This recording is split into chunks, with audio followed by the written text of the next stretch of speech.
On second down, this is Madison. So they get half of what they needed. It'll be 3rd and 6 upcoming. Brandon, I've got to think this offensive line has got some smiles on its faces. And I know it sounds crazy, but they practiced for this back in training camp. They knew they'd be in situations where it'd be extra defenders in the box coming after them, trying to keep them from locking down a game. Right now, they want to show the world they're up to the challenge. On 3rd down, they run with Madison. And this won't do it. You know, we might start getting some props here in the booth. You know, that one that says the D and then the fence that you put up next to it? How about that? They brought out the jumbo package and still couldn't move them off the line of scrimmage enough to pick up that first down. Impressive. They were ready defensively for that jumbo set.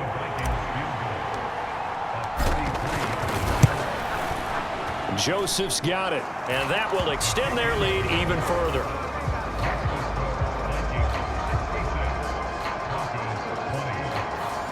Well, ultimately not really sure that they're going to need those 3 points, but they'll take the 3 and they pad that lead. Yeah, this one's already wrapped up, but you and I both know if you're an offensive coordinator, you never let up on the gas unless the head coach tells you to do so. And maybe you've actually clicked him off in your headset so you can keep calling plays and trying to add to this lead. And he'll be dropped at the 21-yard line, so bringing it out of the end zone proves not a good decision, loses them about 4 yards. The Broncos onto the field, ready to start their next drive. Where we stand right now in the 4th quarter, this one pretty much out of reach. And, Charles, I know they're going to be disappointed about several things with this ball game, but the self-inflicted wounds, they've had several turnovers. You would have to think that's going to be something they're going to discuss heavily in the film session in the coming days. You're absolutely right about that, partner, because they're going to have to sit in that film room and watch every error that they made and figure out how to not do it in the future. And mentally, oh, he tries to force it in, and it's intercepted. And the Vikings are going to take possession of the football.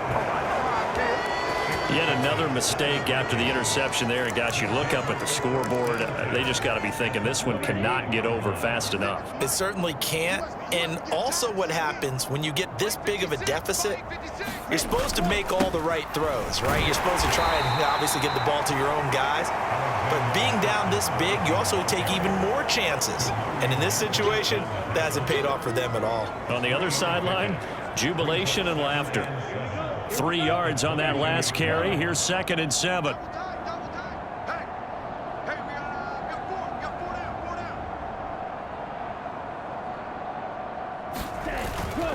Going to run with Madison again.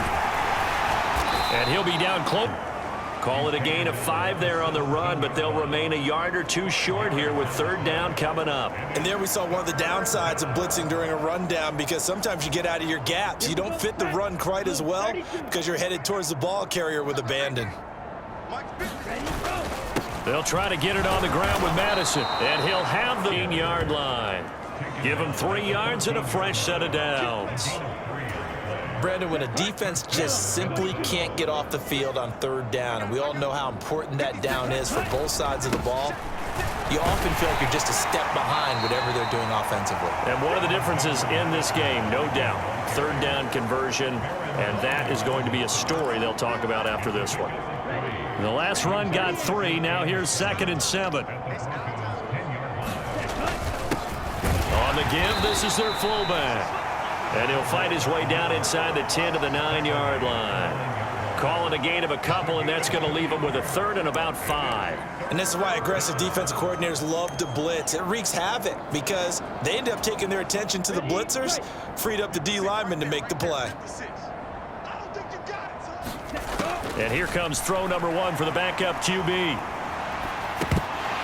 A bullet throw, but incomplete. Well, their passing attack, even though that one was incomplete, has been really sharp in this one. It's resulted in a lot of touchdowns, and it looks like they're not going to stop throwing the football until the very end of this one. Well, that will certainly make everyone involved on offense pretty happy, because that gives them all a chance to pad their stats a bit. But as far as the actual need, you and I both know they can just run this clock out, because this one, it was over a long time ago.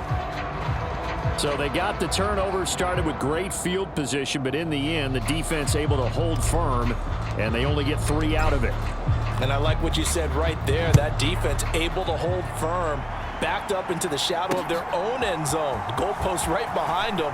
They had to make sure they didn't give up the 6. And, boy, they came through in a big way. To them, even though they gave up 3, that's a win for their side. Denver offense at the line, ready to go. Well, we said it at halftime that they would need a nearly perfect second half to erase that deficit that they were facing, CD. But unfortunately, the second half has pretty much been a carbon copy of the first. Yeah, that early lead was almost insurmountable the way their opponent was playing. And, partner, they do have some good news, though. This one is getting close to being over, and they can try and hit the reset button starting tomorrow. 6 yards left on second down. Here's Rippon. He's going to flip one out here to his running back. Give him a gain of 5 on the completion. And that'll leave him with a 3rd and just a yard. That might feel like a little bit of a lost opportunity there for the offense because the defense brought pressure that time. And sometimes against that, you can get out to your running back, and it could turn into a big gain downfield. But what a nice job they did getting to him quickly and holding him to a short gain. And able to get this one across the 45 before he's brought down.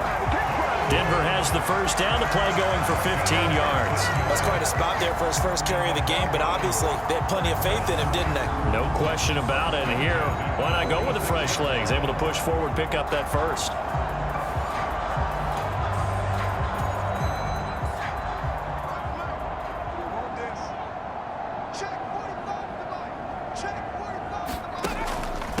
Again, they're going to go with Boone. And some pretty strong running there as he'll take this across the 50 and down to the 44. 11 more on that one and another first down. Consecutive plays now where that offensive line has really created a lot of space. And we've seen the confidence rise, haven't we? It borders on arrogance now, and that's that good arrogance, believing you can run the football whenever you get good and ready. And he's going to be taken down right at the 40-yard line. I think the best offenses love to get the ball to their running backs in open space because they have the ability to make people miss, and they also have the ability to run over people. And if you do that throughout the game, after a while, they might just run through. Pressure coming from the Vikings, and they get there and bring him down. Janoris Robinson, the outside linebacker, dropping him for a loss of 6. The offense on third down tonight, 3 for 7 so far in this game. This is going to be 3rd and 13. That's caught by Trey Quinn. And this is going to turn into another first down as the tackle is made at the Vikings 19. A big play there as they get the conversion on 3rd and 13. So here's a 1st and 10 now down inside the 20. They'll run with Boone here. This carry with the extra effort is going to get him stopped up just shy of the 10. A good run there on first down, and it'll leave him with a 2nd and 2.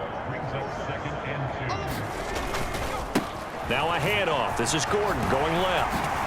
And he is into the end zone for a Denver touchdown. Melvin Gordon ready for the regular season with his 2nd touchdown of the game.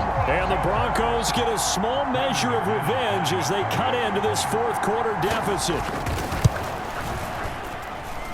McManus's point after is good as they make the score just a slight bit more respectable here in the final quarter of play. After the touchdown, here's McManus now to kick it away.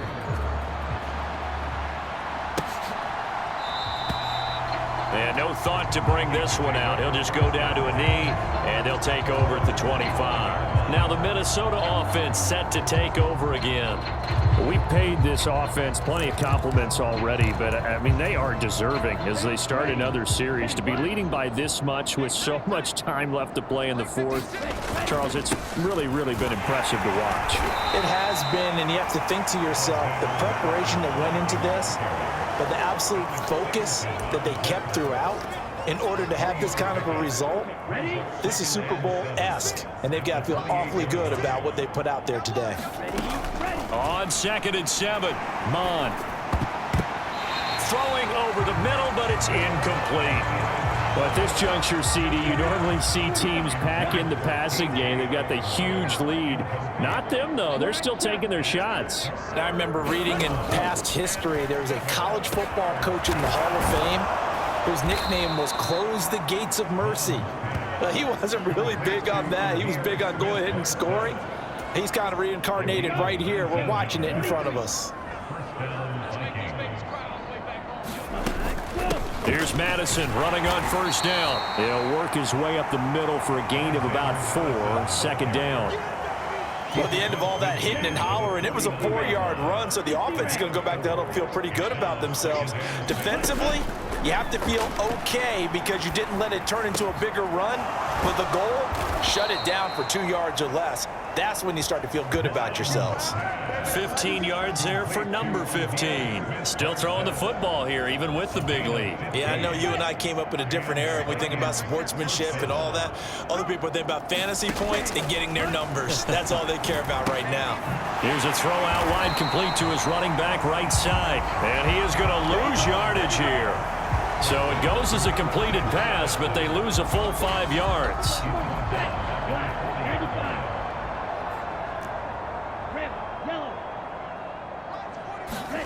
Throwing again on second down. Mon. Oh, the ball comes out on the hit, but they'll say it's incomplete. Well, they're up comfortably here, Charles, but that lead certainly not dissuading them from pressing the envelope late. I mean, if anything, with these passes, it's like they're getting more aggressive to try to drive the ball downfield. And that will certainly lend itself to some post-game questions for that coach, and maybe you and I should attend that press conference and see what he has to say, because someone's going to ask him why he continued to push it. Touchdown, Vikings! KJ Osborne, 40 yards. And the Vikings add another 6 points to what's going to be a blowout victory. So obviously they will decline the penalty there, and the result is 6 points. And penalty is declined. But Charles, in this win, they've really just had one speed, and that's been all out. They're still driving the ball downfield despite the circumstances and the big lead, and they just continue to find ways to get into the end zone with ease. They're certainly in that zone where almost everything they try is successful and often leads to points. Teams don't get those types of games very often, so when they do, many of them just want to take advantage of it to the last second. Montrell Washington on the return from his end zone. And he's able to get this across the 20, but not by much, as he's marked down officially at the 21. The Broncos onto the field, ready to start their next drive. Well, this game, it has had no shortage of offense. They've been able to put up a decent amount of points on this side, Charles. They just have not been able to keep pace with the other offense they're going against here. Yeah, that's a good way of pointing things out, because now it's not a total loss, because as you said, they've scored some points, so there's some plays they can build on, moments where the game plan actually worked.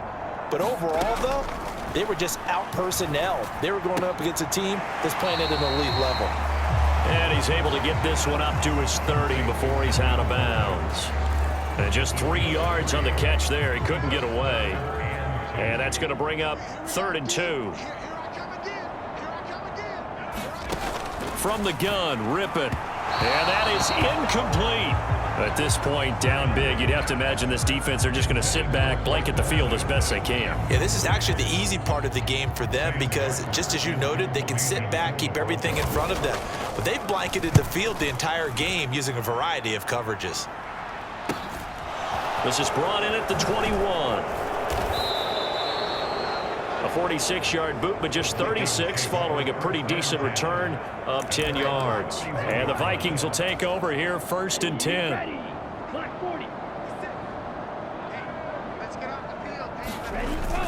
They'll start on the ground with Madison. And they get 3 yards rushing for him now as he's run it 11 times. Back to the ground on 1st down. Here's Madison. And he'll maneuver his way forward for about 4. 2nd and 6. That's it. That's what you want. Straight ahead positive gain. Just keep that clock ticking.